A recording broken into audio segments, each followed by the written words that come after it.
I'm Kieran, and I hate being a fucking teacher. You? I'm Emily. I've never had a boyfriend. Shit happens. You? I'm Kumar, I'm gay. Yep, good. You? Hello everybody, it is nysclips and welcome back to another video. Today's video is a deep dive into the lore of Skins UK Generation 2. In honor of this Gen 2 deep dive, I am wearing a polo. I feel like I am very much so paying homage to Cook and Freddie with this shirt. I would even take it a step further and pop the collar, but I'm afraid it looked a little bit too ridiculous, so I won't be doing that. But nonetheless, it is time to get into this very, very juicy lore.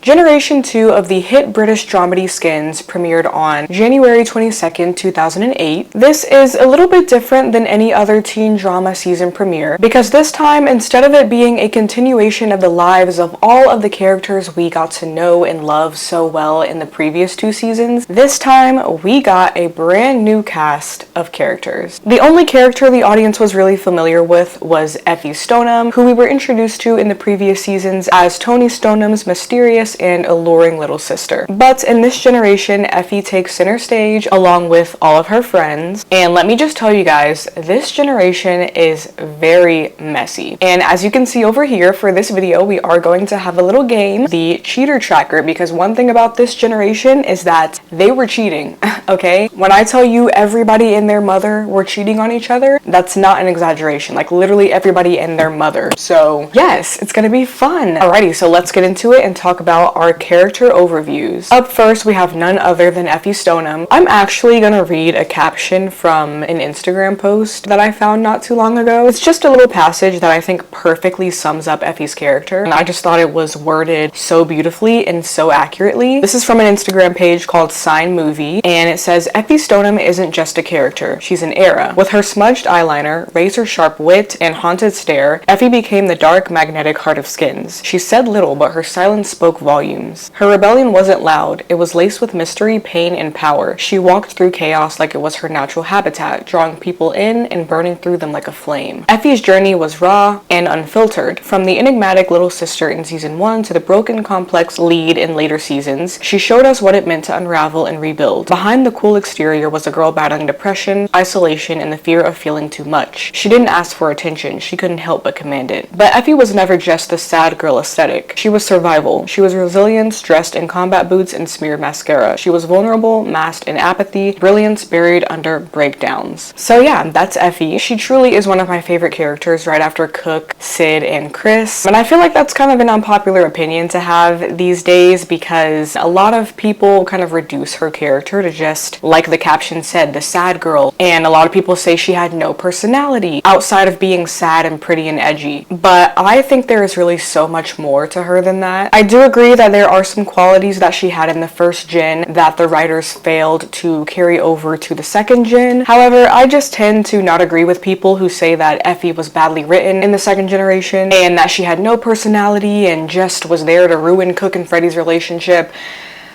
Let's bring it down and just walk with me, okay? Let me shut up about her and move on to the rest of the characters because next we have none other than James Cook. This right here is the best Skins character, okay? Cook is an absolute menace. His mentality is F everybody and anybody but myself. His only mission is to have a good time, make trouble, be destructive, party, get with any and every girl he wants, anytime he wants, and just absolutely raise hell. So after hearing that, you're probably like, excuse me, he is the best character? Well, underneath that persona, Cook harbors a lot of pent-up emotions and feelings, which we obviously will talk about throughout this video. There's a reason he acts the way he does. So with that being said, he is easily one of Skins' most entertaining and complex characters. I believe in Jack O'Connell's supremacy.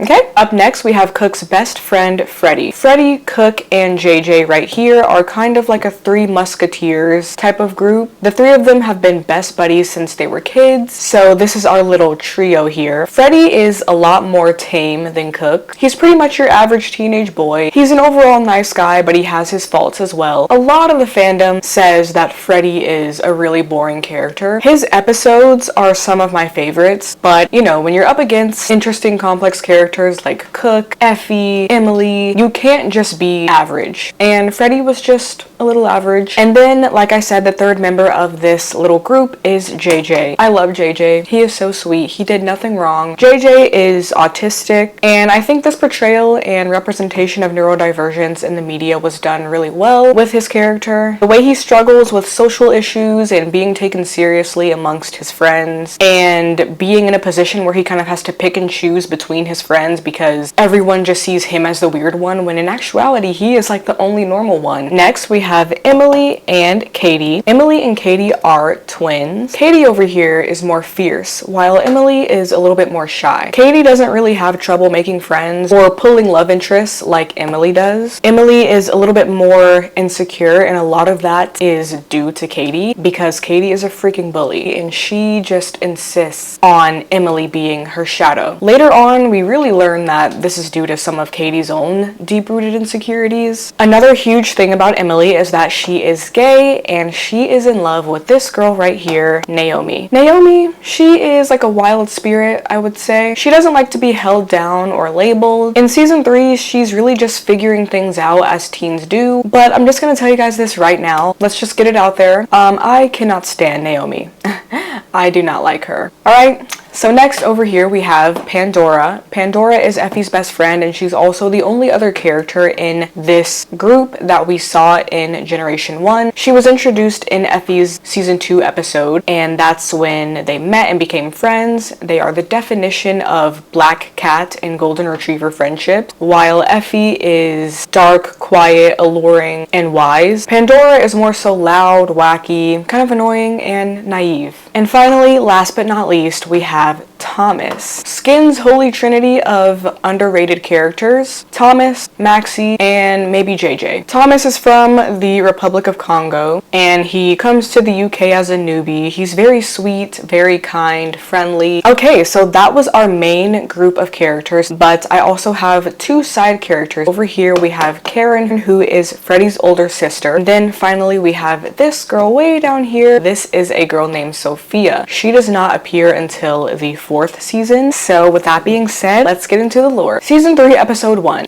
Freddie. He is skating down the street. He almost gets hit by a bus, and I'm like, okay, let's not be Tony. You have to be careful in these streets of Bristol because the bus drivers will hit you. We then meet our three musketeers, Freddie, Cook, and JJ, and this is where they all see Effie for the first time. Right off the bat, all three boys are immediately smitten. Effie is looking cool and hot, just sitting there smoking a cigarette, cool, calm, collected, as her father is literally cussing some old lady out 2 feet away. Naturally, once all three boys lay their eyes on Effie, they're all like, oh yeah, I need her ASAP. They all head out for the first day of school, and one by one we get to meet the rest of the characters. At the orientation meeting, one of the administrators starts listing a number of things that they are not allowed to do on campus: smoking, drinking, graphic media, having sex, and all that stuff. After orientation, Freddie happens to run into Effie once again in the hallways, and he decides to speak to her for the first time. So he introduces himself. He's like, hey, I'm Freddie. We should get to know each other. So Effie, she says,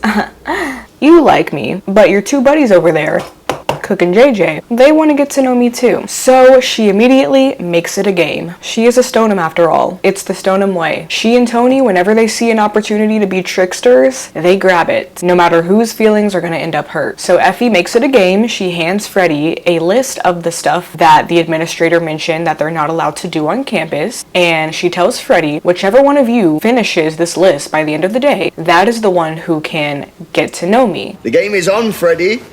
You want to play? I wonder which of the boys finishes the list first. This list of completely destructive, unhinged, sinister activities. You guessed it, James Cook. Right off the bat, Cook actually knocks out like 4 different things on the list all in one sitting. So after Cook knocks off 4 things from Effie's list, everyone goes to their first class, and everyone has to stand up and give like a fun fact about themselves. There are 2 key things to pay attention to during this scene. Number 1, Effie's fun fact that she gives is that she thinks her mother is having an affair. Keep that in mind. Number 2, for Freddie's fun fact, he says, I met a girl I like today, and she is beautiful. I'm Freddie. I met a girl I like today. She's, like, beautiful.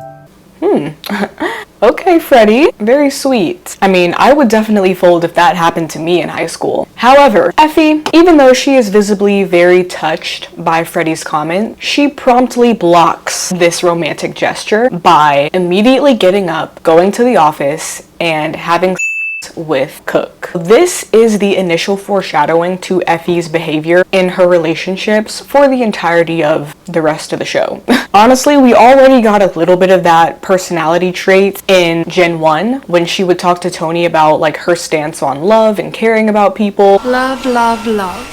What is it good for? Absolutely nothing. Why bother With what? caring about people? We already got a little smidget. We got a little taste of that earlier. So now we're definitely starting to see that Effie is literally the definition of avoidant attachment style. She goes out of her way to avoid emotional intimacy and vulnerability, even though she has a heart that is so filled with emotion and feelings. Letting that out and showing those cards to anyone absolutely scares her to death. So anytime she feels her heart opening up too much towards someone, she gets scared, runs away, and chooses the easier emotional option. And in this case, it is Cook. Cook completing this list so fast showed Effie that he's wild, he's mindless, and he is not someone that she has to open up to or attach to. So yeah, after Freddie does that romantic gesture in front of the whole class, she runs off and she has this mindless with Cook. Katie, she thinks that she is just hot stuff. She thinks she's all that, but it's very clear that she is actually trying so hard. She's telling everyone about her hotshot boyfriend, and she's trying so hard to impress Effie and be friends with her. She walks all over her twin Emily, and Effie immediately clocks this too, because another thing about Effie is she's very observant. So she calls Emily Katie's doormat, and Emily pretty much agrees because she knows she is. So yeah, the twin dynamic between Emily and Katie, very toxic. Another thing about Katie is that she has big beef with Naomi because there is a little bit of history about Naomi and the twins. So the story is Katie thinks that Naomi tried to kiss Emily at a party a couple years back, and she has this idea that like Naomi forced herself on Emily and tried to make her a lesbian. But later on, it is actually revealed that Emily is the one who kissed Naomi at that party, and to this day, Emily still has a major crush on Naomi. Naomi, not so much. She doesn't like Emily too good right now. Whew. We'll see where that goes. In the next episode, it is none other than Cook's birthday, and on his birthday, he just absolutely wreaks havoc all over town. He invites everybody and they hang out at a pub where he is loud, belligerent, spills beer all over himself, eats an entire cake, drinks water with a goldfish in it, and it's just like, oh, what the is wrong with this kid? In this episode, Cook also reveals to Freddie and JJ that he slept with Effie on the first day of school. Obviously, Freddie is very upset, but he tries not to show it. For now, Cook's feelings towards Effie are just purely casual. He only sees her as just a fun time, but Freddie, you know, apparently he is just head over heels for this girl. I am definitely going to be expressing some passionate thoughts and opinions on this love triangle later on, but right now, this is where we're at, so keep all of this in mind. Later on that night, on Cook's birthday, the friend group decide to crash a party that Freddie's sister Karen is a guest at. This is an engagement party, so it's her friend who is getting engaged. And at this party, Cook tries multiple times to sleep with the woman who is getting engaged. And long story short, Cook just destroys the entire party. He does a bunch of drugs, is super wild, and he really just pisses the girl's father off. So the thing about this girl's father is his name is Johnny White, and Johnny White is apparently this notorious gangster. Johnny White is basically this generation's mad twatter. You know, the crazy middle-aged guy who has it out for the group and by the third episode ends up just going away and never being talked about again. Yeah, in Gen 1 it was mad twatter, and in this generation it's Johnny White. So again, at this engagement party, Cook gets into a lot of trouble, pisses off Johnny White, and just ruins the party. The group manages to escape the party, and this is Gen 2's first kind of like iconic running scene. It really gives me flashbacks from season 1 when they're all running from Michelle's house. But anyways, after they all escape the party, Cook makes his rounds to every girl. He's going to Katie, he's going to Pandora, he's going to Effie. He's like, who wants to frick? All the girls turn him down, even Effie. So Cook is like, okay, Freddie, JJ, let's go turn up some more. But Freddie says, no, I'm tired, I'm going home. Cook says, it's still early, what do you mean you're tired? And Freddie then clarifies, actually, I'm tired of you. I am tired of looking after you, getting mixed up with your drama and your reckless and cleaning up your messes. So Cook is like, alright, well, you F off then, and me and JJ, we're gonna go turn up and we're gonna go find some women. So Cook and JJ then go to like a strip club, brothel, and at this brothel, Cook finds out from one of the strippers that Johnny White is a regular customer at this club, and so they actually find Johnny in a room tied up because, you know, turns out he's a bit of a freak. So he's in a room tied up, and Cook decides to use this as the perfect opportunity to mess with him. So after Cook messes around with Johnny a little bit, Johnny ends up making a comment about Cook's mother. Oh, you know, your mother probably works here and the apple probably doesn't fall far from the tree, something like that. Just a little comment to piss him off. And sure enough, this comment definitely does do something to Cook, because we see his mood immediately switch, because as soon as this little comment about his mother comes out, he just goes off on Johnny. He's like, don't speak about my mom. So looks like Cook has a little bit of mommy issues, family issues, whatever it is. It seems like the topic of his parents or his family is a little touchy, sore subject for him. The next morning, Cook pays Freddie a visit. He tells him about the craziness that he and JJ got up to last night, and Freddie is like, to be honest, I don't even want to hear it. Like, don't even tell me. I don't want to be involved. And Cook, you can genuinely tell that he actually values his friendship with Freddie, and he really doesn't want to lose him, because he's like, come on, Freddie, like, it's always been me, you, and JJ from the beginning until the end. Me, you, and JJ. Best mates for life. And Freddie is just like, yeah, sure, but also not really. Here we get a little glimpse into the dynamic of the friendship, and also Cook and Freddie's characters individually. Even though Cook is really careless and wild, and it seems that he doesn't really care about anybody but himself, he actually really does value relationship and closeness, and we will see why later on. But Freddie, on the other hand, he doesn't really need that. Like, yes, he does love Cook and JJ. They're his best friends, but he doesn't really need that to get by. He's okay doing things on his own. So this, Freddie pulling away from Cook, and also the attraction and feelings and little love triangle that is starting to brew between him, Cook, and Effie, this means that tensions between Cook and Freddie are not looking too good right now. In the next episode, there is a new guy in town, and that is Thomas. The first people he meets out of the group are Effie and Pandora. He meets them at a bus stop where Pandora eats a bunch of Thomas's donuts, and she ends up puking because she, for some reason, can't keep things down. I swear this is like her third time puking in just 3 episodes of Gen 2, and it's like, girl, what is going on? What's wrong with you? But anyways, Effie and Thomas carry a sick Pandora back to Effie's house. And this is where we find Effie's mom in bed with a man who is not Effie's father. Remember a couple episodes ago, Effie stood up in class and told everyone that she thought her mother was having an affair? Turns out she was correct. Effie's mom is sleeping with someone, and this someone actually happens to be her father's boss. Yikes.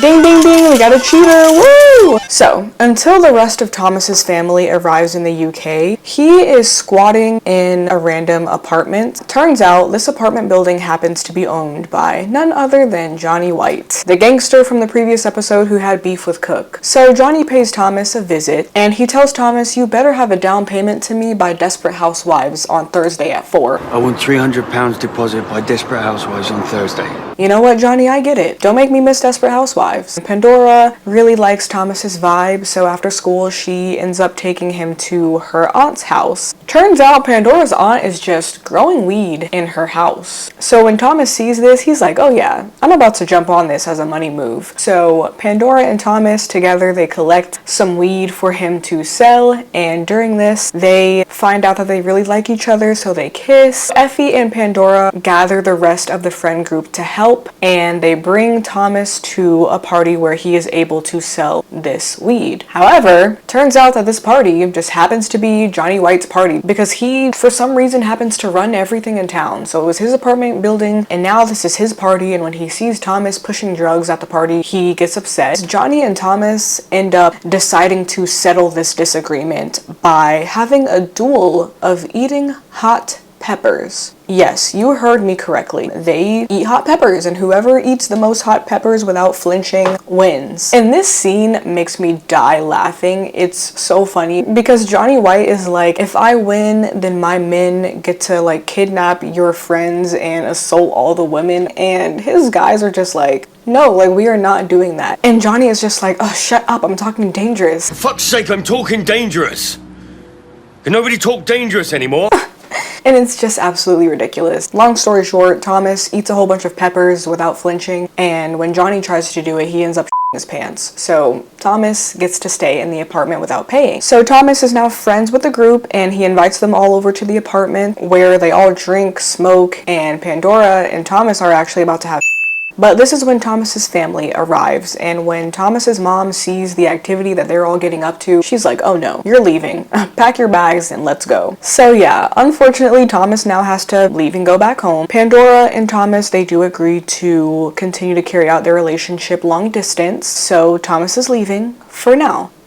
Alright, so in the next episode, Pandora and Effie are having a sleepover, and Pandora really misses Thomas, so she has like a necklace that belongs to him, and she is like caressing it and kissing it, and Effie's mom is just sitting there like, what the frick is she doing? Effie is really snarky towards her mom, and she, is giving a lot of attitude because, she's upset. She is mad at her mom for having this affair and cheating behind her dad's back. So, she does not let her mom get off easy about it. But this actually all ends up coming to its head right now, because at this very moment, the guy who Effie's mom has been having an affair with shows up at the house, and he decides, this is the perfect time for me to confess my love. So he confesses his love to Effie's mom right there while the dad is in the house, and the affair is revealed. Immediately, Effie's parents start fighting. Her dad is calling the mom a bitch. He's like,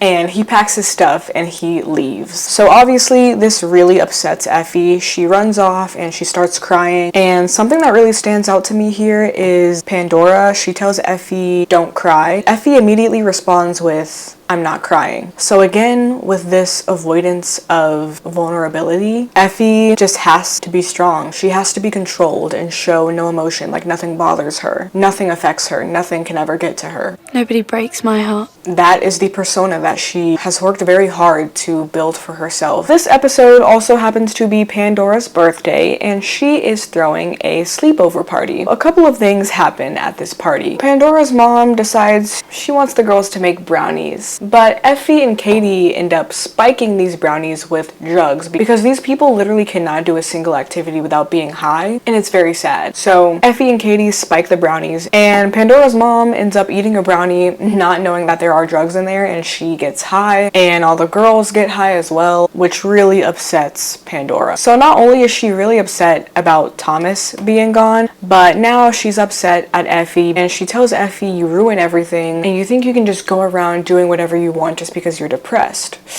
Oof. Effie tries to apologize to Pandora, but Katie tells Effie, just leave her alone. She's really upset. And after this, we get a very iconic, a very famous quote from Effie. Do I ever get to be upset? Do I ever get to be anyone but me? Honestly, I watch and I'm like, what do you mean by that? What do you mean by that? I know what she means, but at the same time, I can't really feel all too bad for her because she did this to herself. I'm like, you are the one who built this whole persona of not showing any emotion or vulnerability and like nothing can break you. So I don't know, like, yeah, you do get to feel bad, but you're the one who doesn't want to show it. So I can't really feel bad for you right now, sweetie. The next big thing that happens is between Naomi and Emily. Naomi just really pisses me off, guys. I'm so sorry. Like, Emily is being nothing but nice to Naomi, but Naomi is just being super shady to Emily, and she's like, are you gonna tell everybody that you're gay anytime soon?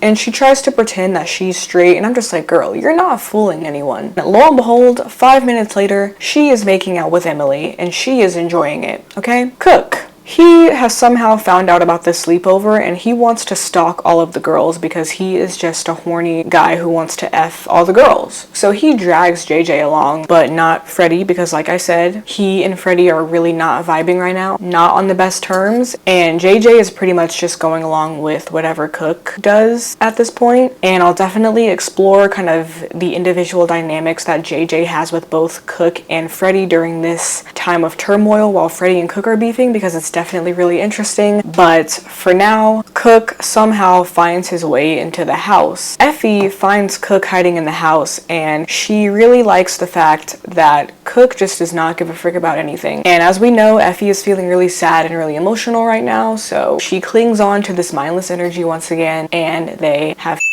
Fast forward, Katie ends up telling her boyfriend about this slumber party and he ends up bringing all his friends. So at this point, Pandora's cutesy girl sleepover has transitioned into an absolute rager and she's really upset. Poor JJ is in the corner, scared and very overstimulated since Cook has literally abandoned him to go sleep with Effie. Luckily, Freddie comes through to the party to look after JJ, but for some reason he makes Effie feel bad and he is like, oh, why weren't you looking after him? And I'm like, it's not really her responsibility. Like, they're not even really that close at this point. So why are you making Effie feel bad? You have to look after him. Cook's his friend. I think Cook's your friend, isn't he? Oh, that's what this is about. Green is not a good color on you, Freddie. But at this point, Effie just feels like she has ruined this entire night for everybody, so she goes home crying. And one last little tiny thing before this party ends. Cook. After he just got done sleeping with Effie, he comes downstairs after everyone else goes home. He has a talk with Pandora. They end up playing a game of Twister because Pandora really wanted to play Twister with all the girls before the party ended up getting out of hand. So Cook is like, okay, I'll play with you. And they play Twister. It's very cute. And I'm watching it. I'm like, oh, how sweet. I love this new friendship. But no, this little innocent game of Twister turns into a game of Cook popping Pandora's cherry. But remember, Pandora, she has a boyfriend, and that is Thomas. We got another cheater on the board, and that is Pandora. So sweet, so innocent. You would never expect this kind of activity from her, but that's what Cook will do to you. The ladies need to watch out for him because he will ruin your relationship. The next morning, Effie goes to Pandora's house to apologize for last night, but she sees Cook leaving the house. Immediately, she confronts Pandora and she's like, why are you effing my man? Pandora tells Effie, well, first off, Cook isn't anyone's man. He doesn't belong to anyone because he's literally a whore. And also, I know he's not the one that you really want because I'm your friend and I know you. But what do you know about me? And Effie pretty much admits that Pandora is right. She's like, okay, yeah, I honestly really don't know that much about you and I haven't really been a good friend. So pretty much they just squash the beef right there. But at this very moment, somebody comes back into the picture and that is Thomas. Cue the dramatic Disney Nickelodeon woo sound effect, because that is definitely how I'm feeling right now. Karen, Freddie's sister, is competing in this competition called Sex Bombs, which is basically like American Idol, but sexier. Karen keeps saying, oh, this is for my mom. I hope my mom is watching down in heaven. So it is revealed that Freddie's mom is deceased. Exactly how she died is not revealed until the next season. But yeah, Karen is basically trying to milk this dead mom sob story to win the competition. And Freddie doesn't like it. He is just having like a really hard time with it. He doesn't feel like their mom's death should be used as just a story to win some TV competition. Later on, Effie comes to pay Freddie a visit because after Cook fricked her best friend, she's like, okay, let's go ahead and see what's up with Freddie. So they go out to Freddie's shed and they're having a cute, sweet moment. That is until Cook busts in with JJ and they just completely ruin the vibe. Cook starts his usual routine. He asks Effie if she wants to, but Effie says, no, I'd sooner JJ. So Cook gets mad and he's like, well, okay, if you're not gonna shag us, then F off. So Effie does. She leaves and Freddie is about to run after her, but then Cook says, oh, why bother? JJ has a better chance of getting with her than you. Can everybody please hop off my man JJ? Because everybody is like making jokes like, oh, I would sooner get with JJ, or JJ has a better chance at this than you. The poor boy is just getting ripped through by all his friends and they're just being awful to him. But later on, once the situation kind of blows over, Freddie goes back to Effie's house to visit her, and during this, Effie's mom and dad are fighting because obviously they're getting divorced after she slept with his boss. So amidst all of the screaming in the background, Freddie and Effie sit on the couch where Freddie tells her, We'd be good together. first off, we'd be good together would actually make me so mad because you barely know me. So what do you mean we'd be good together? Because at this point, Freddie has had like maybe 3 conversations with Effie. And as I get older and as I rewatch more and more, it gets harder for me to understand why Freddie thought he had such a passionate connection with Effie. But again, we will get into more of that later. Later that day, Freddie's dad decides to turn Freddie's shed, this shed that he, Cook, and JJ have been hanging out in since they were little kids. Freddie's dad just decides to turn it into Karen's dance studio rehearsal room without even telling him. So later on, Freddie and Cook start complaining about it, and Cook is like, I hate that. I hate Karen. I want to get revenge on her. JJ then says, well, if you hate Karen so much, then why did you sleep with her?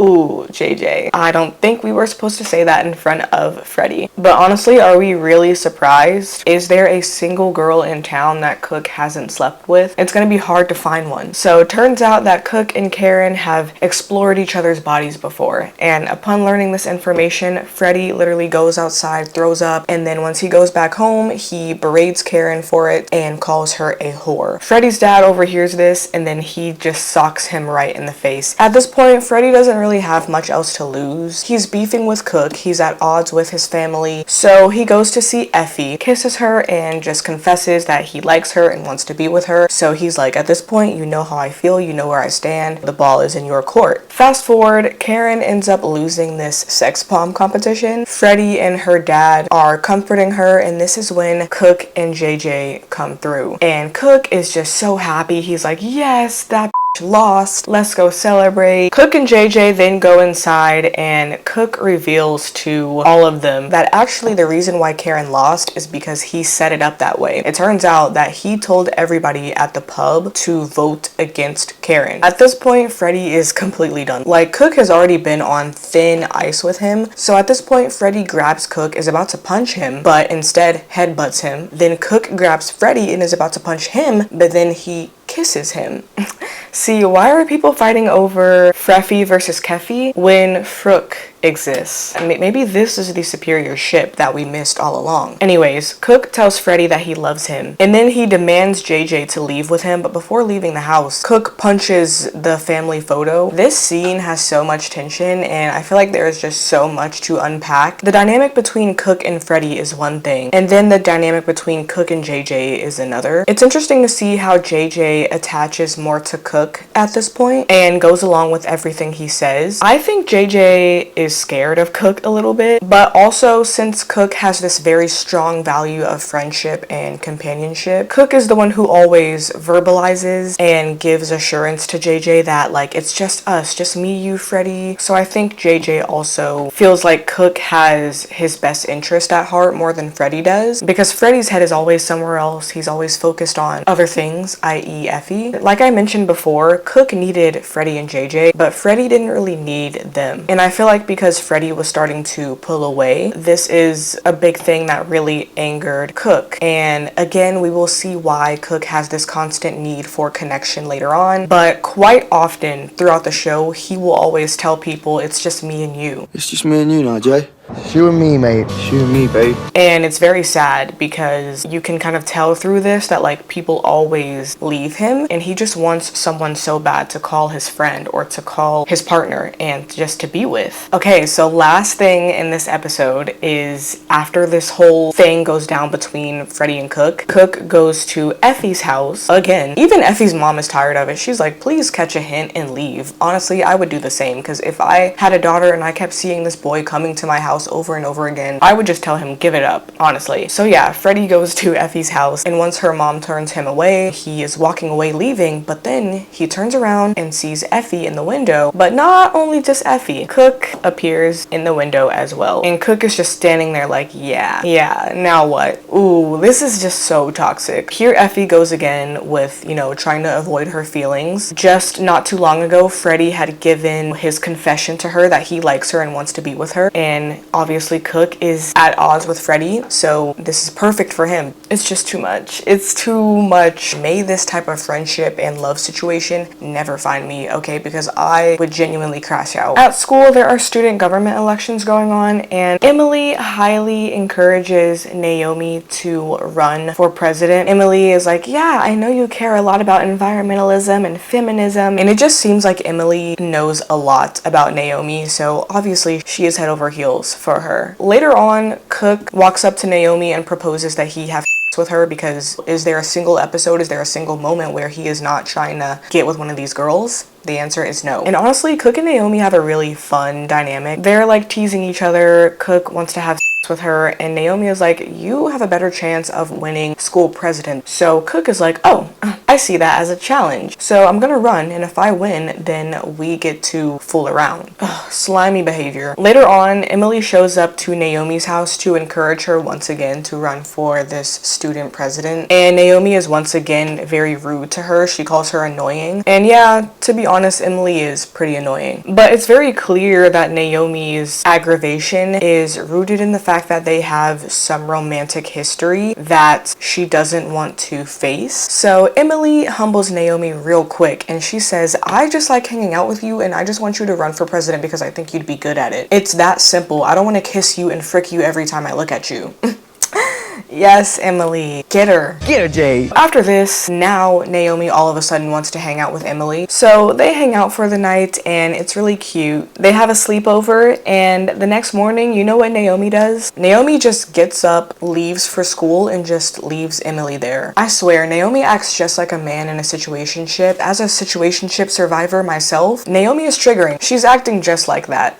After this, Naomi wants to hang out with Emily again. This is like her fourth attempt at being friends or more than friends with her. She doesn't even know, which is fine. Like, being confused and not knowing who you like or what you want with them, that is completely fine, but just the communication and the way she was treating Emily was so bad. It was so bad. Anyways, Naomi wants to hang out again, so they go bike riding and they go out to the lake and they go swimming, and this scene is so beautiful. It's like peak Skins cinematography. They hang out and they have a beautiful evening and a beautiful night together, and they even sleep together. And Naomi is the one who initiates it, mind you. So it's very clear at this point that Naomi does have feelings for Emily, but again, she just doesn't want to face them. So after they have this beautiful night together, you know what Naomi does? She again gets up, leaves, and leaves Emily there sleeping outside. And this is 10 times worse than leaving her in your bed because y'all are literally in the woods. She could get eaten by a wolf. She could get kidnapped, killed.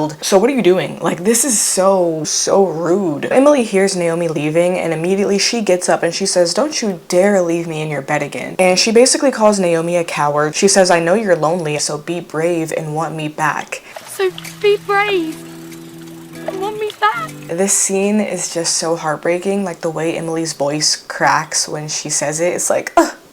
Fast forward, Cook ends up winning the school president election. So remember, according to the deal, if he wins, he gets to frick Naomi. So Naomi and Cook are kissing, but Naomi is like, no, stop, this isn't right. I wonder why. So after this, Naomi pays Emily a visit and apologizes to her. The next episode focuses on JJ, and this episode is all about him facing his fears and confronting his friends about what he's been going through in the midst of all of their drama. He feels very overlooked and not taken seriously because of his disorder. Like, one thing that he mentions throughout the episode is that he just wants everyone to stop ruffling his hair because they just think he's some sort of a child, and JJ just wants that to stop, and he wants everybody to stop focusing on their own stuff. He wants Freddie and Cook to stop fighting over Effie. So one day JJ is at the psych ward and he actually sees Emily there because Emily is also like getting some counseling about what she's been going through, and she really just wants to be more honest with herself. So she ends up confessing to JJ that she's gay. Throughout this episode, JJ and Emily really connect and develop a special bond, which I think is so cute. And JJ is just expressing his difficulties that he's having with his friends to Emily. So Emily tells JJ, well, you should just ask for the things that you want. So throughout this episode, JJ confronts everybody. So the first stop on this list is Freddie. So Emily and JJ go to Freddie's house, but they witness something that they were not expecting to see, and that is Freddie in bed with Katie. Oh, I guess Katie and the other guy are no more, and Freddie obviously is just hooking up with her because he can't have Effie. So once Emily and JJ see this, they're like, oh my gosh, what's going on? And during this commotion, JJ accidentally slips out the fact that Emily is gay. Katie is visibly very shocked and upset by this. And honestly, I don't even know why Katie cared so much about Emily being gay. Katie definitely desired this sense of control over Emily, which we will see more in their episode later on, but the dynamic is just so unhealthy. Anyways, after this, Freddie and JJ meet in Freddie's shed, where Freddie just straight up tells JJ, you need to choose between me or Cook. This obviously just stresses JJ out even more. So after this, he calls Cook. Over the phone, he hears Cook having with a girl. So obviously he just assumes that he's having with Effie, right? However, when JJ goes to Effie's house, Cook is not there, and Effie says she hasn't even seen Cook in days. So then who was Cook with over the phone? We will get into that in a few moments. But for now, JJ is at Effie's house, and so he uses this opportunity to confess his love for her. I mean, JJ didn't really love Effie. I feel like he just quote unquote loved her because Freddie and Cook were always fighting over her. So JJ was just like, okay, I love her too. All three of us can be in love with her. So when JJ confesses that, you know, he loves Effie, Effie then responds with, Well, everybody loves me. and it's very true. Everybody seems to love Effie, but at the same time, no one really does. They all love her because she's so cool and mysterious, but no one really knows much of anything about her. Okay, so JJ's next stop is to see Cook. It turns out that the girl who Cook was having with over the phone is actually none other than Pandora. This absolutely gagged me because when I was rewatching the show for the purpose of this video, I had completely forgotten that Pandora was still hooking up with Cook. I thought that after Thomas returned, Pandora completely cut it off, but no.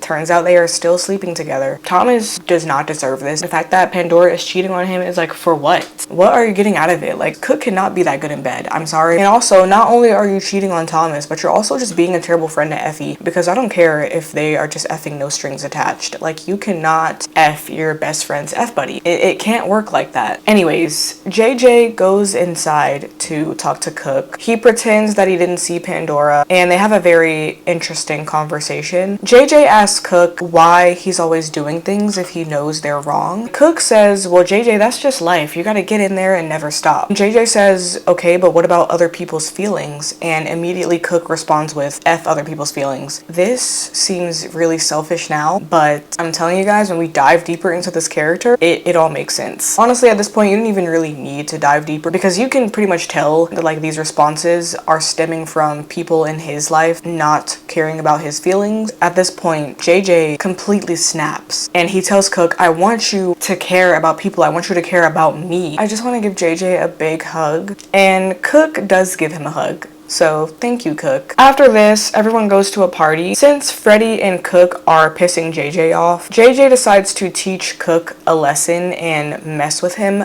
by giving him some of his pills that he takes for his autism and his mental health. So he gives Cook some of this medication and Cook ends up getting super high. While Cook is high off of this medication, he also just starts telling everybody the truth about everything and about how he feels on the inside. He tells Freddie that he knows Effie's angle. He knows that she truly loves Freddie but sleeps with him to run away from it. And then he confesses that this actually hurts him, and despite what everyone else thinks, he desires love too, but he can't have it because he's pure like literally he calls himself pure and it's really sad. I'm gonna cut in right here to give you guys my stance on what team I'm on. When I watched this show for the first time in high school, I was completely team Freffy. I was like, yes, they're in love. They have such a connection, love at first sight, and Cook is just toxic and he doesn't really love Effie, he just wants to sleep with her. But rewatching as an adult, maturing is realizing that Keffy is the superior ship. We will discuss it more later towards the end of this season because the last episode of season 3 pretty much brings this love triangle to a little bit of a close. But now that I've put that in the air, let's continue back to this scene. So Cook is just confessing everything, and then he confesses one more thing. He confesses that he's been sleeping with Pandora. Thomas is in the room, so he goes off. He's about to fight Cook, but Freddie stops him. And honestly, I'm like, Freddie, get out of the way. Like, let Thomas have his ones and twos with Cook. That's like one thing that I usually hate about Freddie, is that every time Thomas tries to fight Cook, Freddie stops it, and I'm like, stop. Like, this honestly has nothing to do with you. Thomas deserves to rock Cook's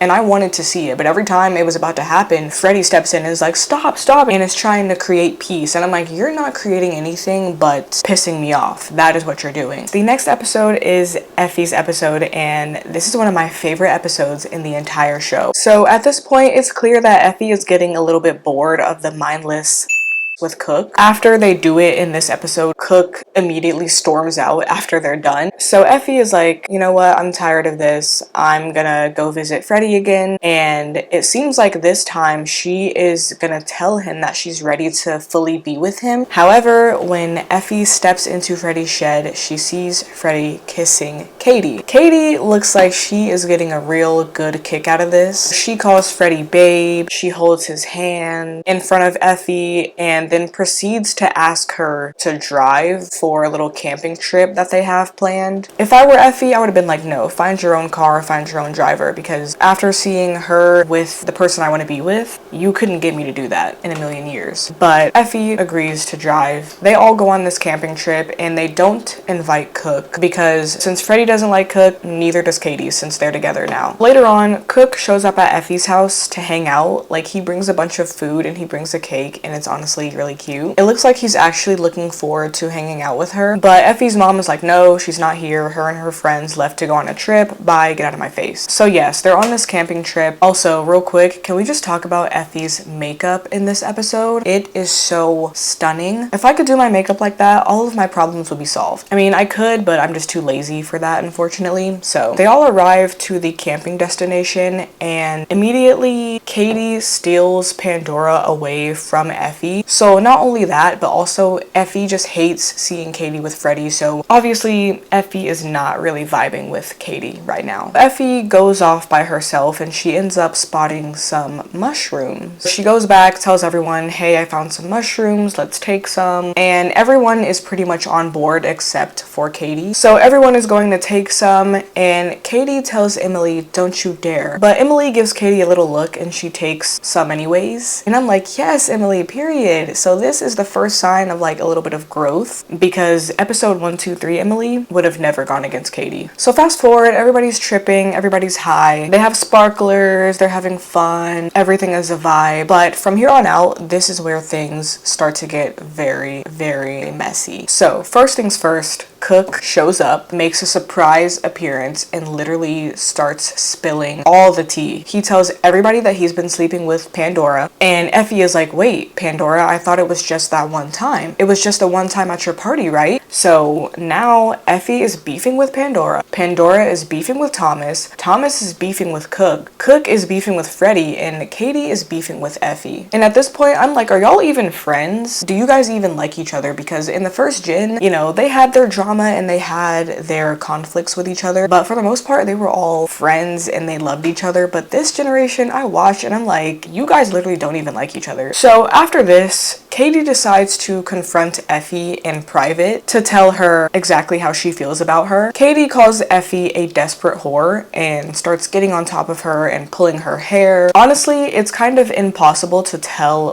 what's real and what's not, because this conversation is being seen completely through Effie's eyes, completely in Effie's point of view. And at this point, Effie is tripping very hard off of these mushrooms. But either way, I think Katie definitely attacks Effie. So Effie attacks her right back. She grabs a rock, she takes it, and she slams it into Katie's head. Okay? After this, Effie passes out. She wakes up and then she finds Freddie. She then asks him multiple times to hit her. She's like, hit me, hit me, hit me. Because this girl is literally so numb at this point, she just wants to feel anything. So she's like, hit me, hit me. Obviously, Freddie doesn't hit her, but you know what he does instead? He kisses her. And then they proceed to kiss until they are having...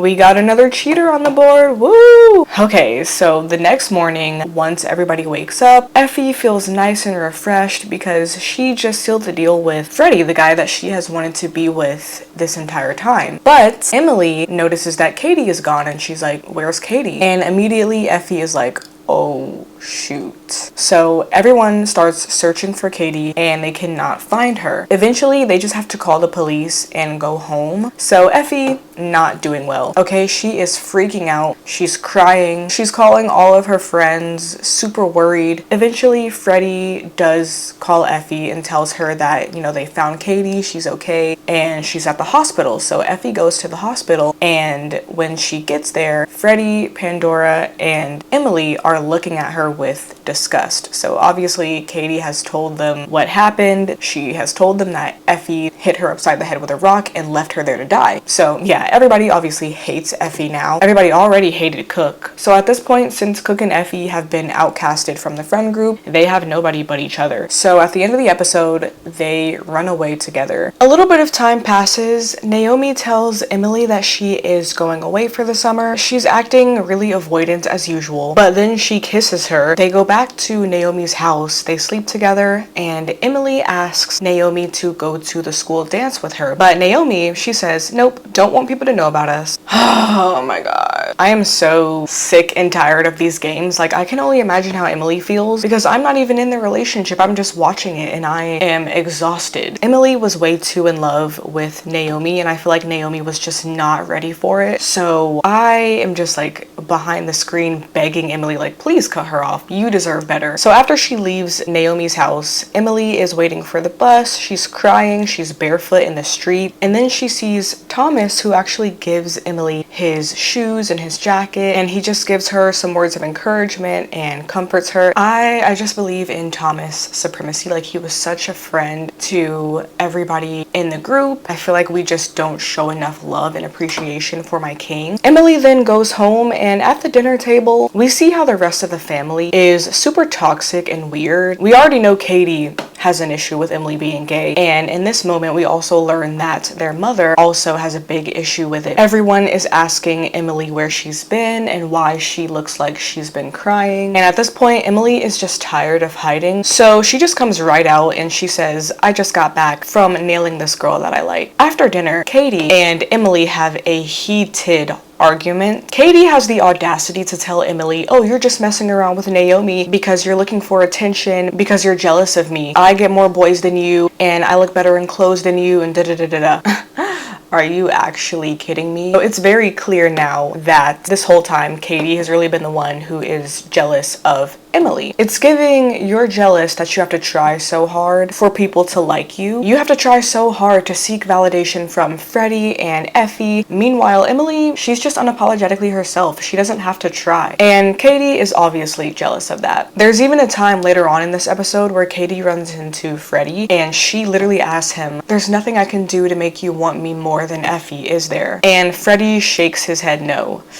Yikes. So yes, Katie is a very insecure girl and she tries to make it seem like Emily is the jealous, insecure one. So Emily clears Katie real fast and she says, "I'm not the one who lets a guy frick me to get over someone else, and nobody hits me over the head with a rock, loser."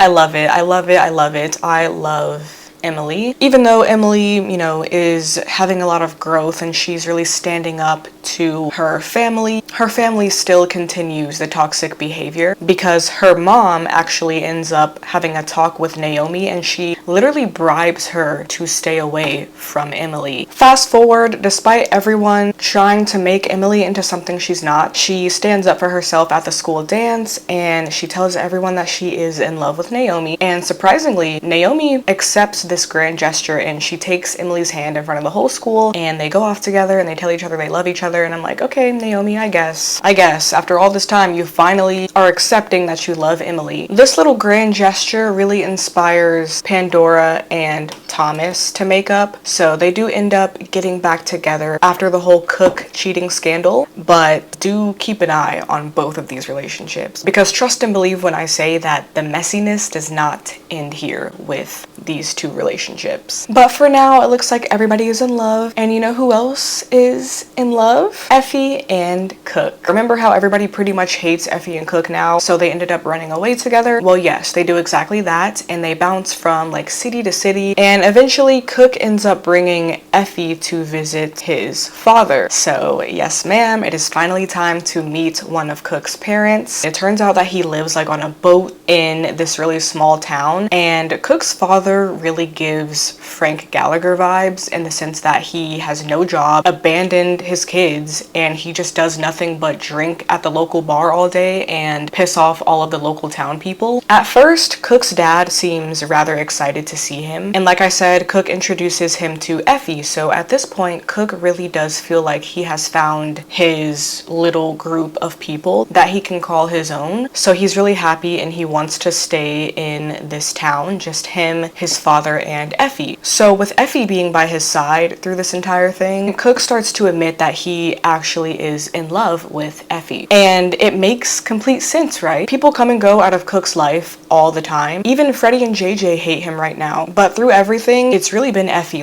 who has been the constant in his life for this period of time. And I feel like in the beginning of their relationship, even though it started as just a game, purely sexual, casual, I feel like more and more as time went on, his connection to her and his love for her started to form, and he would try to pretend like he didn't care about her to avoid losing her and to avoid that feeling of abandonment that he has had with all of the other people in his life. But he really does truly love her. As I rewatch as an adult, I just start to realize what the frick did Effie and Freddie even love about each other? Did they have a connection, and do I feel that they had chemistry right off the bat, from the first time they saw each other? Yes. However, I feel like they didn't really have much development. It's like Freddie looked at Effie twice and all of a sudden he was in love with her. I feel like Freddie was infatuated with an idea of Effie. He liked her because she was beautiful and mysterious, and she had issues like when he visited her while her parents were fighting. So I feel like there was a part of him that felt like he could save her in a way, and we'll definitely talk more about this in season 4 as well because there's a lot of Effie issues that come up. But yeah, all of this is just to say I feel like Freddie's love for Effie was more superficial while Cook's love was actually more genuine. That is, my full analysis on how I feel about this love triangle. But anyways, back to the episode. Cook feels like he has everything he needs with Effie and his father. He's happy. However, Cook's father inevitably starts to show his true colors. So in this town that Cook's dad lives in, there is a race that happens every year, and Cook's dad has a lot of debt with the bar owner because, like I said, he's always drinking and he's racked up a lot of debt. So the local bar owner does not like Cook's dad. So with this annual town race coming up, Cook's dad essentially uses Cook as a way to rid himself of this debt. And he makes a deal with the bar owner and he says, my son is going to compete in this race, and if he wins, then you have to clear me of all of my debt. And the bar owner says, okay, you have a deal, but if my son wins, then you have to pay your debt, and also I get your boat and you have to leave town. When Effie starts to peep this snake behavior from Cook's dad, she immediately calls Freddie to come and like save Cook from the situation because she doesn't want Cook to get his feelings hurt. And through this, you can really see that Effie truly does love and care about Cook in her own way. Like, she cares about both Cook and Freddie. But in this moment when she is on the phone with Freddie, Freddie asks, like, why are you calling me about this? Like, me and Cook aren't even really rocking with each other right now, so why are you calling me? And Effie says, because I love you. So Freddie, along with JJ, they go to this town to talk to Cook. Long story short, all three of them end up competing in this town race, and actually JJ ends up winning, as he should. So after this, JJ bosses up on everybody and he tells Effie, you need to make a choice right here, right now. You need to choose between Freddie, Cook, or me. No more, ooh, I'm so fit and mysterious. Cut this act. Like, just make a choice. Period, JJ. Put some respect on my man's name. So JJ tells Effie to make a choice and she ends up just staring at Freddie. So this is essentially her choosing Freddie. Cook walks off, JJ goes after him, and then Effie and Freddie hook up. Cook's dad, what is he doing right now? Well, obviously he is very upset that Cook lost this race. So since he lost, the bar owner is about to come and take Cook's dad's boat and run him out of town. So Cook's dad is trying to start the boat up and get the frick out before the bar owner gets there, and Cook is like, okay, come on, like, I'm going with you. But no, Cook's dad does not want Cook coming with him. He says, you're not coming with me. I actually never freaking wanted you in the first place. You lost the race, you lost me everything, you ruined everything, I never even wanted you here, get the frick off my boat. So Cook steals the keys to the boat, and as his dad is yelling at him, he is just sitting there crying, gripping the boat keys literally until you can see the blood flow in his hands. Like, he does not want to be abandoned yet again. Like, he would literally rather go with his dad, who is literally sitting there telling him that he basically doesn't love him and he never wanted him. He would rather still go with him than to be abandoned again. So he is like gripping these keys. He's like, no, I'm not letting you go without me. But soon enough, Effie, Freddie, and JJ come to the rescue. They're all able to take off on the boat before the bar owner gets there. And Cook's dad is like, yeah, I'm Cook. But Cook says, no, I'm Cook. And he throws his dad off the boat and they head back home. So it seems like everybody is kind of getting along now. Like, Freddie and Cook also kind of repair their friendship on the boat. Cook is expressing to Freddie how like nothing good ever stays with him, but Freddie reassures him, no, you have me, you'll always have me. Effie has also finally, chosen Freddie and they want to be together. So it seems like everything is all good now. Yes, no, maybe. That is left for next season's events to decide, because with that closes out season 3. To be honest, compared to that season 1 ending, Tony getting hit by a bus and then the Wild World song sequence, this ending was pretty weak. But I love season 3 and, Gen 2 overall. It'll always have my heart. So with that being said, let's get into the season 4 lore. So the first episode of season 4 is Thomas's episode, and the opening scene takes place at a party. Everyone in the friend group is at the club except Effie, so everyone else is there partying, having a good time. But we see this girl right here, so yes, it is finally time to introduce this character, and again, her name is Sophia. So we see her at this party and she takes some drugs and then she starts walking throughout the club. She climbs to the very tip-top floor. She throws herself off and then she dies. Thomas works at this club as a DJ and just as like a staff member, so he was actually running the club and was in charge of overseeing like the party for this night. So he's feeling very difficult about this mysterious death that has taken place. Pandora, again, they're back together and it seems like they have been going pretty strong, but lately it seems like the answer to every issue is let's just go out out, have drinks, have sex, and Thomas is a little tired of it. Throughout this entire episode, he's kind of having a battle with himself between his new self that he has become with his friends and his old self that connects to like his faith and his culture, you know, how he grew up before moving to the UK. Thomas's mom feels like his friends are a bad influence on him, and Thomas just seems to be going through a lot and having a very big cultural and emotional shift right now. So he actually ends up taking an attraction to some girl who sings at his church. Throughout the episode, they're making eyes at each other, and eventually they end up sleeping together. Cheater tracker number 4. Double cheating in one relationship is absolutely crazy. With all of the stuff that I talked about that Thomas was going through recently, and plus I just feel like it was kind of revenge cheating from Pandora doing it to him, Thomas pretty much immediately tells Pandora, he's like, yeah, I effed somebody else. So Pandora is like crying to everybody in the friend group, and it's really hard for me to feel bad for her. Like, baby, you were cheating on him multiple times with Cook behind his back. And the crazy thing is, Naomi has the audacity to say something to Thomas. She tells Thomas, oh, you're such a tit. How could you do that to Pandora? She loved you.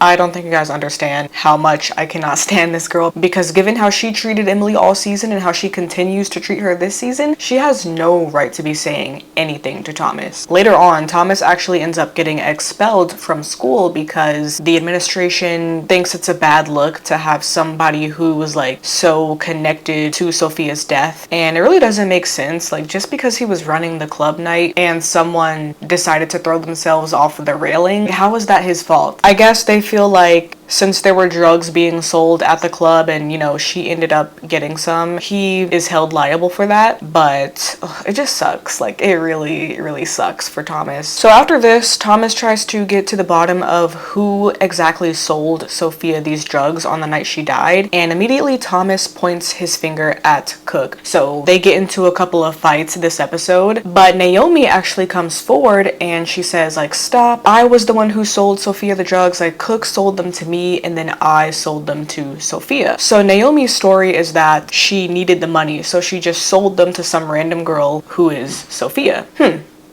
Okay. In the next episode, Emily and Naomi end up getting called to the principal's office because the police have received their names for something involving Sophia's death. During the questioning, Emily can tell that something is a little off and suspicious with Naomi. So afterwards, Emily asks Naomi, like, hey, what's going on? Like, do you know anything about this Sophia girl? And Naomi literally tells Emily, mind your business.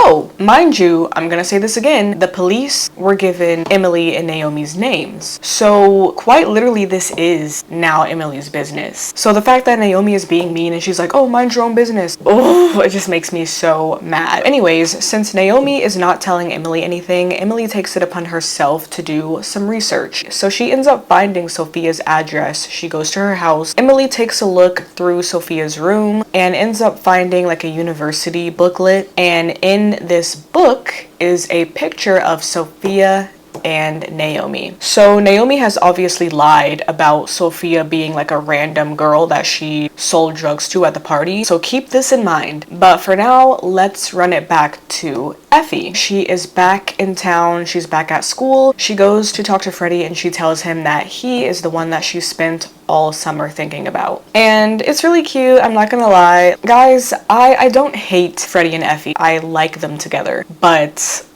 it just makes me sick how Cook is in the background watching, and you can tell that he is very jealous, very heartbroken. So Effie and Freddie officially get together, and later on there is a house party that everyone is attending. Cook sees Effie and Freddie like flirting and kissing, and something inside of Cook really just sets off at this point. So some guy like bumps into Cook and he just loses it and starts punching him and just beating the absolute shit out of this random guy. Keep this fight in mind because it will come up later. Running it back to the Emily, Naomi, Sophia situation. Emily confronts Naomi about the book where she saw the picture of her and Sophia, and she's like, why didn't you tell me that you knew her? Naomi tells Emily that she met Sophia at an open day at a university, and she's like, that's all, like that's the only time I met her. I barely knew her, so I didn't feel like I needed to make it a big deal. Emily asks if Naomi slept with her, and Naomi is like, no, like how could you even ask me that? The way Naomi just be lying straight through her teeth is so crazy. So with all of this Sophia drama coming up, Emily is obviously very on edge with Naomi right now, but also she is having her own issues with her family still. Her mom still does not approve of her being gay. Also, her father has lost his business and they're all going broke. Emily is like, you know what, like this is too much. So she leaves her parents' house and she moves into Naomi's. Okay, so Sophia actually has a brother, and her brother wants to get to the bottom of her death as well. Like he's very confused on why she would try to take her own life. He just wants to understand like what was going through her head during her last moments. So Sophia's brother meets up with Emily and they end up going to the club where Sophia died. They go to the rooftop and Sophia's brother shows Emily a book of Sophia's drawings. So Emily is going through this book and literally Sophia has drawn out the entire history of her and Naomi's relationship. Her and Naomi did in fact meet at this university open day. They got along, they became friends, and on the train back home, they started to be a little touchy-feely with each other. So they went back home together, and it turns out that Naomi was telling Sophia about how she feels trapped. Okay, so one thing leads to another, and they sleep together. Look at that, we got a full tally on the cheater tracker. 5 cheating scandals in a span of 2 seasons is absolutely crazy. So it is confirmed that Naomi indeed cheated on Emily with Sophia. It seems like Sophia had some of her own struggles, and when she met Naomi, it probably felt like she finally had someone to be close to and to love. And when she found out Naomi was already in a relationship, this probably made her hit rock bottom, and so she made the ultimate decision that she decided to make. But yeah, like I don't even know what to say at this point. Like I just don't get it. Like I thought we solved the issue from last season about her feeling like confused and trapped or smothered by Emily or whatever. I thought we solved this, and even if we didn't, like why not just communicate to Emily? Why are we still playing games? Why are you still pushing Emily away? At the end of the episode, even though Emily is completely devastated, she would literally rather continue staying with Naomi than to move back home. So she's still staying at Naomi's and they are still together, but you know, they're not getting along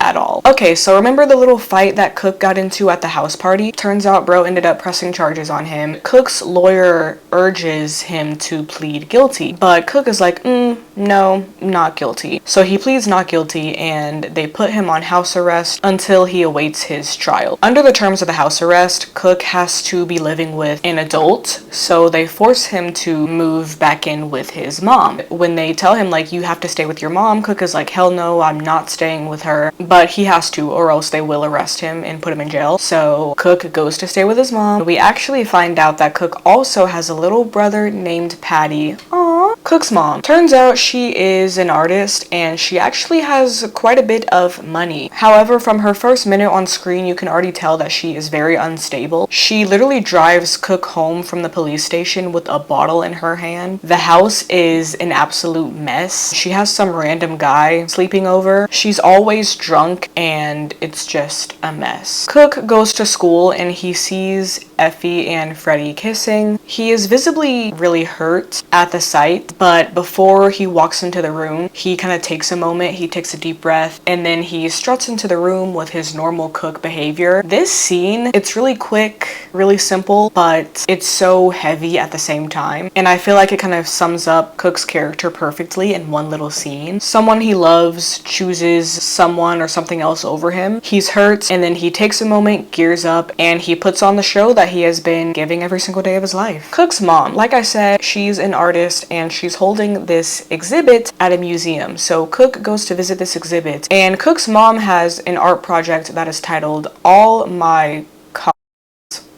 So So essentially this is a piece on every man she has ever had sexual relations with. And one little person's name happens to be on this art project. That person is Freddie.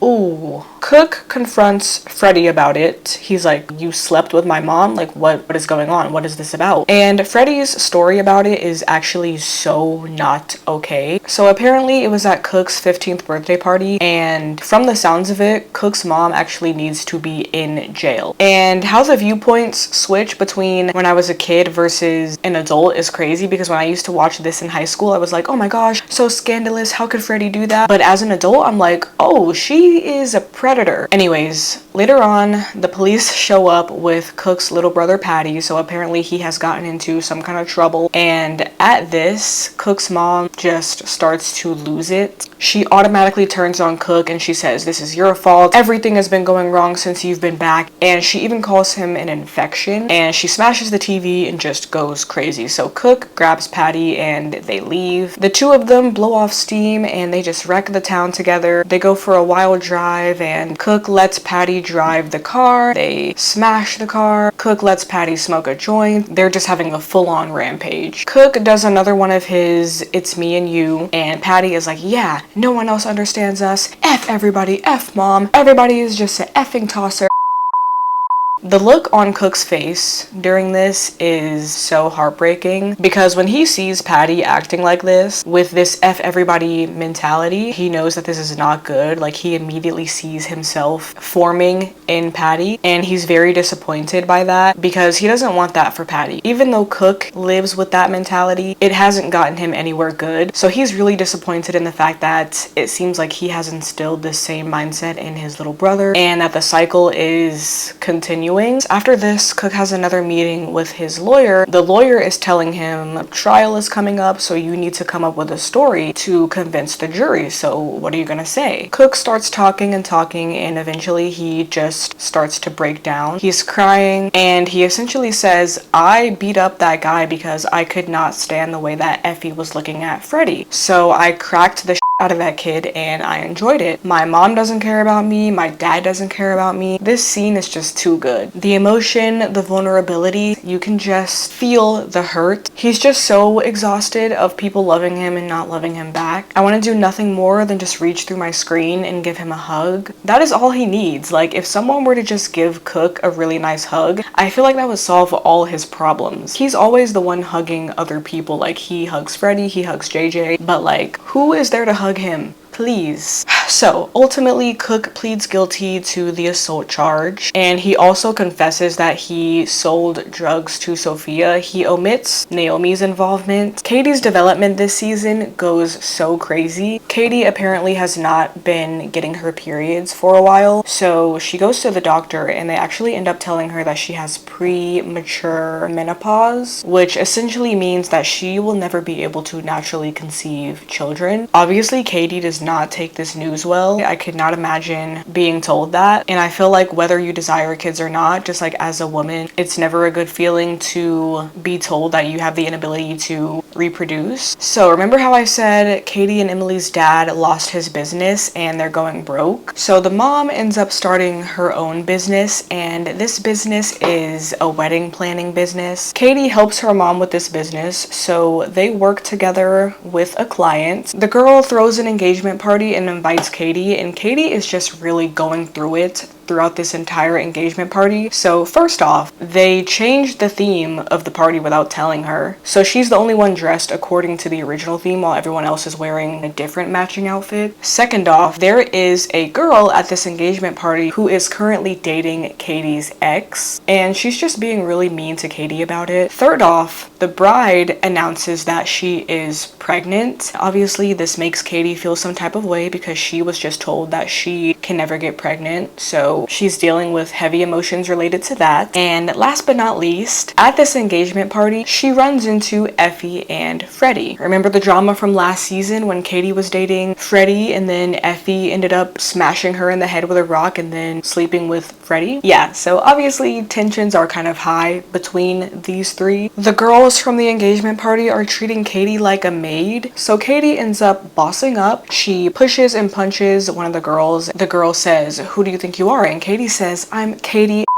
Fitch." Queen, new queen unlocked, from hated to icon. After this, Katie and Effie kind of squash their beef. Effie like teaches Katie how to smoke, and they confide in each other a little bit without sharing too much, but it's just a really sweet and pure reconciliation between the two. One thing leads to another, and Katie's family ends up getting their house repossessed, and they are homeless at this point. Katie comes up with the idea that they stay with Naomi since Emily is already staying there. Obviously, this is a terrible idea. I mean, it's their only option, but Naomi has beef with their mom. Katie and Naomi also don't really like each other from last season, so it's not like Emily even wants them there anyway, because she literally moved out to get away from her family. So tensions are just very high between Naomi and Emily and the rest of the family. So later on, Naomi and Emily throw a barbecue with all of the friends, and at this barbecue, a couple things happen. First off, Katie peeps Effie drinking and taking pills, and she just looks kind of off, like she doesn't look very well. So, what's going on with Effie? Secondly, Emily is just completely crashing out because first off, she's hurting because Naomi cheated on her, and second off, her toxic family is now back in the picture. So at this barbecue, you know, she's crashing out, she's going crazy, and all of it is just very messy. After this, Katie takes a little bath to try and wind down, and Thomas, unbeknownst to the fact that Katie is taking a bath in there, he goes in the bathroom, and then they both end up like getting locked in. So Katie is like, "Thomas, just sit down, like let's just talk." And guys, I did not know I needed this relationship so bad. So Katie and Thomas talk, and the empathy, the understanding, the ease at which they are able to express their feelings to each other is on another level. Katie is just so easily able to talk to Thomas about how she feels like she's too aggressive and too much of a like her mom, and she tells Thomas that she wishes she was more nice and honorable like he is, and Thomas says, "No, I'm not that nice or honorable. Like, I just cheated on Pandora, and you know, I have my own problems and struggles that I deal with." Then Katie tells him about how she can't have kids, and Thomas just validates her feelings so well. He's like, "I understand this is hard for you, and you feel like no man will ever like you now, but I'm a man and I like you." And then they kiss, and it's like, and I'm just like, yes, I need this in game. But no, for some reason, they just agreed to be friends after this. And I'm like, no, like, why would the writers do this? Why would they play with my feelings like that? Katie breaks down to her mother. She tells her about the fact that she can't have kids. And she's like, "I try to tell you, but you're always screaming and angry at us. And you really just need to appreciate us for who we are instead of trying to push us away." Now, the next episode is very depressing, okay? Freddie and Effie, they are together. They actually have the house to themselves for the weekend as Effie's mother is away. And it's cute, but it's also a complete mess. The house is super messy and dirty, and the two of them are just doing every single drug known to man. Also, why does Freddie look so awful this season and in this episode? It's like, what happened to you? Because in season 3, he looked so nice, clean, and bright, but in this episode, he looks like he's on the verge of dying. He looks like he hasn't slept in weeks. But anyways, beyond that, Effie is acting very strange. Freddie is on a high. He's like, "Yeah, I'm in love, everything's great." But Effie, she is mentally crashing out big time. Remember last episode when Katie saw her like drinking and popping pills? Yeah, something is wrong. Lately, she always has a bottle nearby. She's always sleeping, which is a clear sign of depression in itself. She's also been hallucinating and having like drug-induced psychosis. And one day when Freddie comes back from school, he catches Effie rummaging through magazine clippings. She's acting very erratic and talking crazy like, "My end is near, Freddie," and it's like, whoa, what is going on? So eventually Freddie is like, "What is going on? Why are you acting crazy and effing with my head?" Effie basically tells him like, "This is me, and if you can't handle it, then leave." So Freddie does exactly that. He leaves. The hot, pretty mystery girl that you fell for on the first day of school is starting to show that she has actual issues and mental illness. And now all of a sudden you can't handle her. And in my opinion, long story short, Effie seems to have something called psychotic depression. All the symptoms are there. The paranoia, the hallucinations, racing thoughts, reckless behavior, it's all there. It is also revealed in this episode how Freddy's mom died. So it turns out that she died by taking her own life. So with this being said, upon learning about Effie's mental issues, Freddy does decide to stick around, but I feel like it had a lot to do with his mom. So actually, I'm gonna read a comment on Reddit that I found not too long ago. I always thought that Freddy was obsessed with Effie because he saw his mom in her, and when she started showing signs of mental illness, he became obsessed with wanting to help her because it was his way of getting it right this time. I think that the stability that he gave Effie was good for her, but yeah, her and Cook had way more chemistry. 100% I agree with this comment. But back to Freddy, like I said, he doesn't just leave Effie, he sticks around, and he's actually very good to her during this time. There is a particular scene where he even helps her like get out of bed, and he helps her bathe and clean up, and this is just so cute.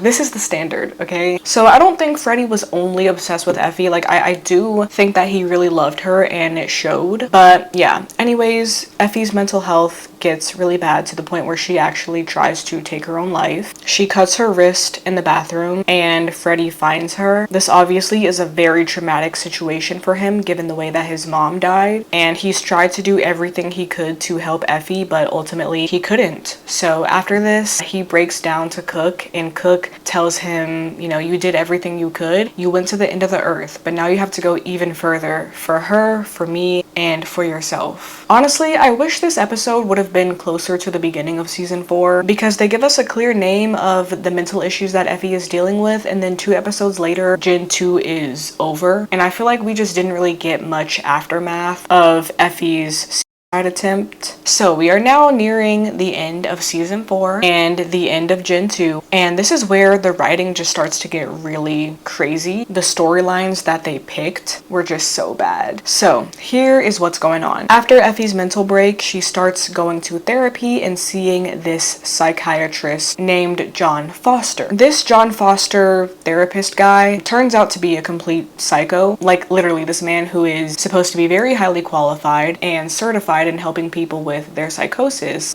he himself is psychotic. So John Foster ends up becoming obsessed with Effie, and essentially John's mechanism for healing Effie is to erase all of her trauma and bad memories and just pretend like it never happened. So for example, Effie is telling John about how her brother Tony got hit by a bus, and John says, nope, it didn't happen, never happened.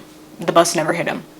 Later on, the friend group minus Cook are all out together. They share their end of year results with each other. Effie is at a point in her life where she really doesn't know where she belongs or where her life is going from here. So she ends up breaking up with Freddy and then she leaves. Cook is outside and he tells her that they have a lot in common. Effie says, no, not anymore. You're no good for me. But Cook says, I would do it all again. Despite everything, I would do it all over again because I love you. Meanwhile, where is Freddy? Freddy is freaking out, making Effie feel bad for breaking up with him. Cook still stands by her and takes the time to hear her side of the story and everything that she's been dealing with lately. And honestly, she doesn't even know what she's been going through because, like I said, her psychotherapist has wiped her brain clear of all the trauma she's went through. But still, Cook spends the entire day with her, and later that night, Effie and Cook end up on the same exact street where Tony got hit by the bus. So they're on the street and Effie starts to remember. She's like, something happened here. Like my brother, he got hit here, but it didn't happen. It happened, but it never happened. And she's just really having this battle with her mind. And in order to fully remember, she goes out into the middle of the street. And can I just say the acting from Kaya here is superb. Cook continues to show up and show out. He brings Effie to Freddy, and turns out Freddy is actually about to leave town. Cook is like, what? You're just gonna leave her? I'm leaving. I was gonna go tonight. You gonna fuck off? Leave her. And Freddy says, she broke my heart. Cook says, well, she broke my heart too. You broke my heart. You probably broke hers at some point. But are we just gonna continue to hurt each other, or are we gonna be better? Ugh, Cook supremacy. Cook supremacy. But turns out maybe Freddy did have the right idea about leaving town, because the next day he goes to visit Effie's therapist, John Foster, and he's like, stop seeing Effie. John Foster, he's like, oh, well, if I can't have her, no one can. So he ends up bludgeoning Freddy with a bat and killing him. Oh my god. There are so many issues I have with this. The way the therapist like came up the stairs and beat Freddy with this bat, there is no way Freddy couldn't take this 50-year-old man. Like, come on now. I feel like the writers wanted a main character death that was gonna really outdo Chris's death from the first generation, but they just ended up royally screwing that up. Chris's death actually made sense. Chris died from the same condition that his older brother had died from. There was buildup, and we also got to see each character's reaction to the situation. But with Freddy's death, none of the friend group besides Cook even find out. Like, literally in the next episode, nobody knows. Cook finds out, and then Generation 2 is over.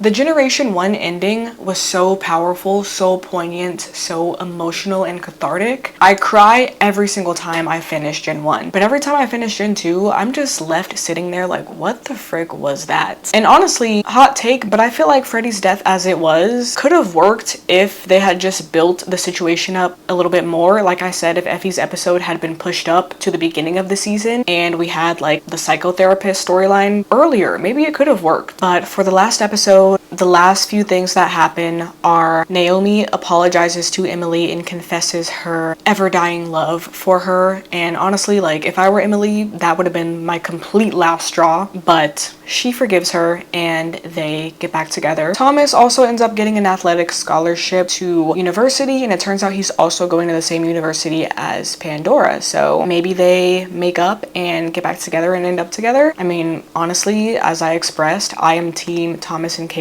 So in my headcanon, he ends up with her. Yeah, other than that, I already discussed that ending scene with Cook and John Foster. And that, ladies and gentlemen, is Generation 2 of Skins. I think Gens 1 and 2 are both amazing, and they are both really good in their own different ways. As a younger person, I loved Gen 2 more because of the drama and the dynamics between each character. I feel like this generation really highlights how different people's personalities can cause different types of intense interactions between one another, but Gen 1 really excelled in relatability, and it felt like you were watching a real group of people and a real genuine group of friends. So, you know, they both have their strong suits and their weaknesses, but overall, you know, this is one of my favorite shows in the entire universe. I do intend on also doing a deep dive on season 7 and just giving my thoughts on whether season 7 was a letdown or a perfect ending to the show, so definitely stay tuned for that. And yes, thank you guys for watching, and I will see you in my next video.